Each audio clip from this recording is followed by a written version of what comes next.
कर्ण किसी से डरता था? यस और नो बोलो फटाफट से। क्या बोलोगे? भैया कर्ण किसी से नहीं डरता था। भगवान कृष्ण ने जाकर के समझाया, ठीक है, कि कर्ण जिस साइड में तुम हो ना, ये अधर्म का रास्ता है, ये अधर्म का रास्ता है, तुमको इस पक्ष में नहीं होना चाहिए। लेकिन कहते हैं कि यहाँ कर्ण से स्टूडेंट को ये सीखना चाहिए कि कितना जो तुमने चुनाव किया है, जो कुछ है, जो कुछ तुमको चुकाना है, जो कर्ज तुम्हारे ऊपर है, उन कर्ज के लिए तुम उन कर्ज को चुकाने के लिए, चाहे वो माँ का हो, बाप का हो, दोस्त का हो, या किसी भी रिश्ते का वो कर्ज हो जो तुमको चुकाना है, वहां पर स्टूडेंट लाइफ में आपको कर्ण से सीखना चाहिए। ठीक है, क्या बोलोगे? कर्ण को भैया डर नहीं है। जब भगवान श्री कृष्ण ने सब कुछ समझा दिया कि तुम इन्हीं के भाई हो, तब भी कर्ण मतलब मानने को तैयार नहीं। तब कर्ण की कुछ लाइन है बच्चे, और अपने जीवन में तुम एक बात याद रख लेना, अगर तुमने सोचा है कि तुम कॉम्पिटिटिव एग्जाम पास करोगे, कि कॉम्पिटिटिव एग्जाम तुमको पास करना है, तो तुमको उस हौसले से डिगना नहीं है। डिगने का मतलब है कुछ भी स्थिति आ जाए। अभी एक बच्चा मिला मुझे, इसका बच्चे क्या नाम था भानु?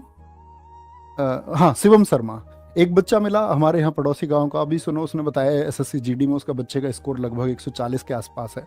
तो उस बच्चे का ये कहना है कि जी जिस दिन मेरा जीडी का पेपर है, उस जीडी पेपर से 2 दिन पहले माताजी का देहांत हो गया। आप समझ सकते हो स्थिति। बोला जी पिछला जीडी भी देना था, तो पिछले जीडी में भी मम्मी हॉस्पिटल में थी, तो मम्मी ने इस बार ये मुझसे बोला था कि तुमको तुम्हारी नौकरी पहले भी लग जाती और इस बार तुमको नौकरी लगना है। कह रहा कि भैया मम्मी ये एक्सपायर हुई है 2 दिन पहले, मैं पेपर देने गया हूँ। और कह रहा कि ये स्थिति है, मम्मी हमारी एक्सपायर हो गई। और कह रहे कि जो हमारे परिवार के लोग थे ना, जो हमारे चाचा जी थे, जिनके बेटे की भी सरकारी नौकरी, जिनके लिए हमारी माता जी ने सब कुछ किया, आज खाना तक नहीं दे रहे हैं, और खाना हमको खुद बनाना पड़ता है।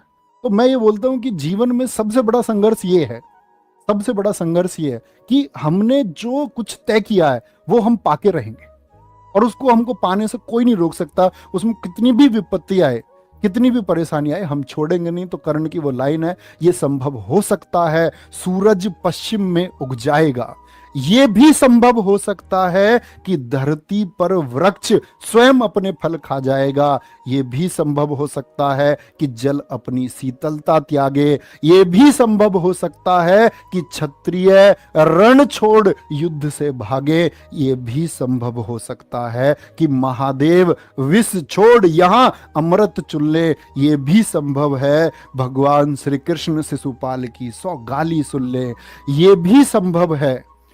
तो क्या कहते हैं फिर? कहते हैं मैं परशुराम का शिष्य कर्ण, मैं परशुराम का शिष्य कर्ण, गंगा भी मुझे बहा नहीं सकती, तीनों लोक और 10 दिशाएं मुझको हिला नहीं सकती। तो ये वो कॉन्फिडेंस तो अंदर रहेगा ना कि भाई मैंने ये तय कर लिया है और ये मैं करके रहूंगा, दुनिया की कोई ताकत नहीं रोक सकती।